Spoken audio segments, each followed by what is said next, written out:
Hi everyone, and welcome to More Than Grammar. Let's take some deep breaths. So in, out, in, out, in, out.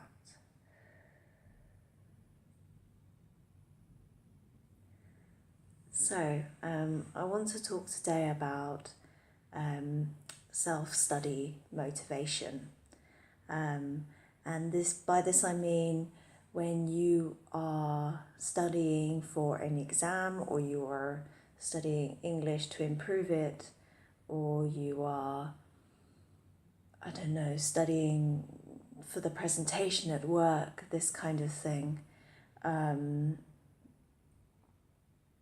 And it's very easy to stay motivated around other people, I think, especially when they are your friends and they are very kind and helpful and you have fun together. This is the best way to study, I think, for me anyway.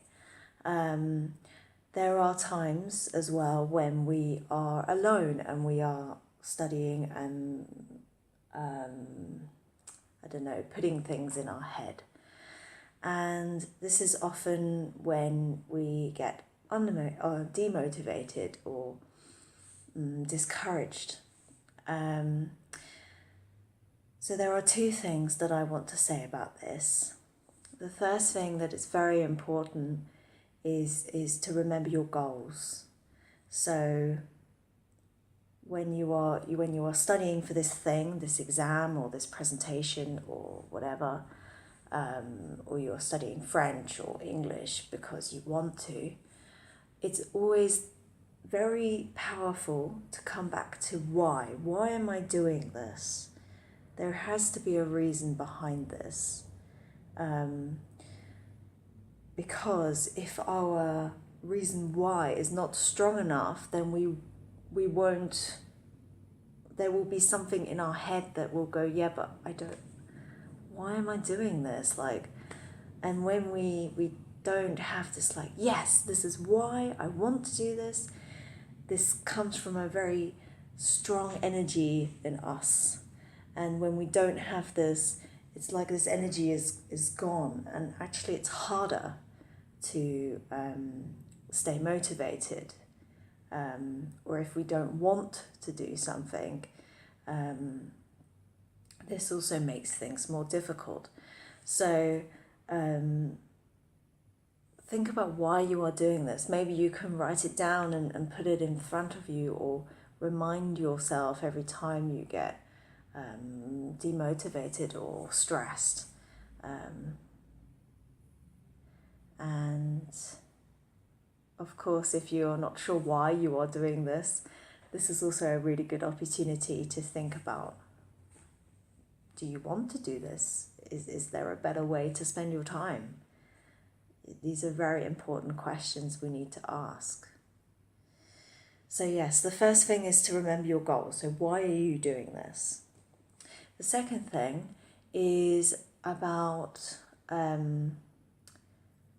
this has different names.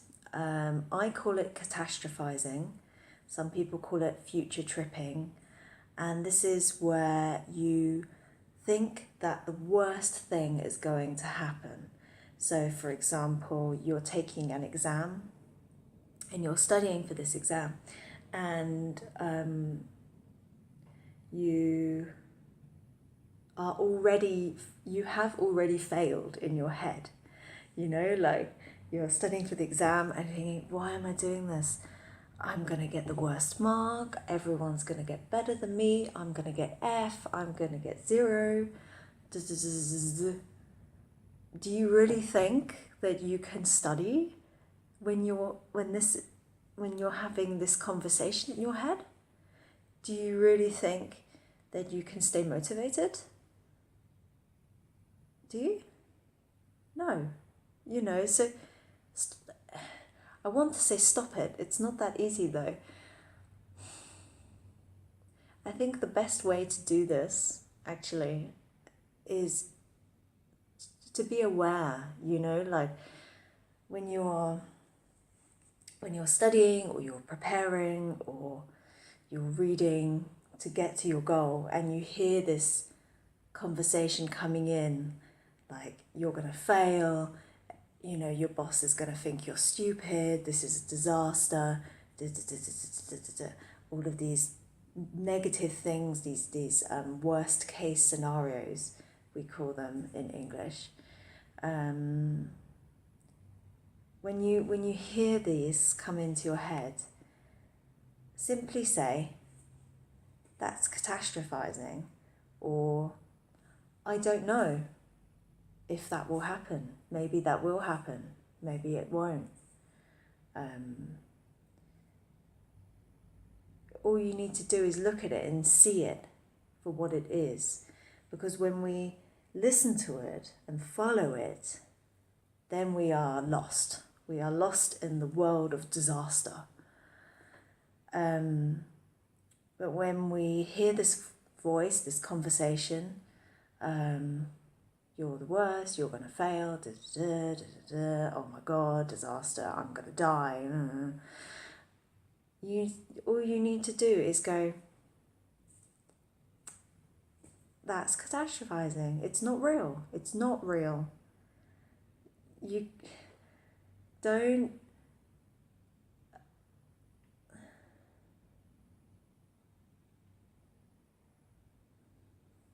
How do I want to say this? It's like you have failed before you even took the exam, or it was a disaster before it even happened. And when we think that it's going to be a disaster, we don't try. And motivation is about finding a way to do the best that you can do. And the best is what we really can do. And then if something happens that is annoying or scary when it happens, all we need to do is to learn from this. We don't, before the event, already fail ourselves, because then there is no room for learning. And the idea of this blog and the idea of life, I think, really is to learn, to grow. And when we have already failed in our head, we can't grow. Yes. So, in this video, I talked about two things. The first thing is to remember your goals. So the good things why you are going forward. What do you want from this? And the second thing is to notice, to see when you are thinking only scary and negative things about the future. Just to look. Remember, it hasn't happened yet. You still have time. You have a chance. You can do this. And when you're studying alone, it's really like a balance of motivation. So looking forward, but not looking too far forward. Staying here, but also focusing on where you want to go. It's a skill. It's really a skill to practice these things, and it takes a lot of awareness, a lot of talking with yourself, and a lot of listening as well to other people. Okay, so that's it from me this week. If you are taking an exam, all the best. You will do amazingly, I'm sure. And the same if you are doing a presentation, or there is an event coming up where you need to speak another language. It's really going to be amazing, I promise. And if it's not amazing, then it's okay, just learn. Okay? So if you like this video, please share it. Please share your ideas with us here or in my blog or on Facebook. And I look forward to seeing you next week. Bye.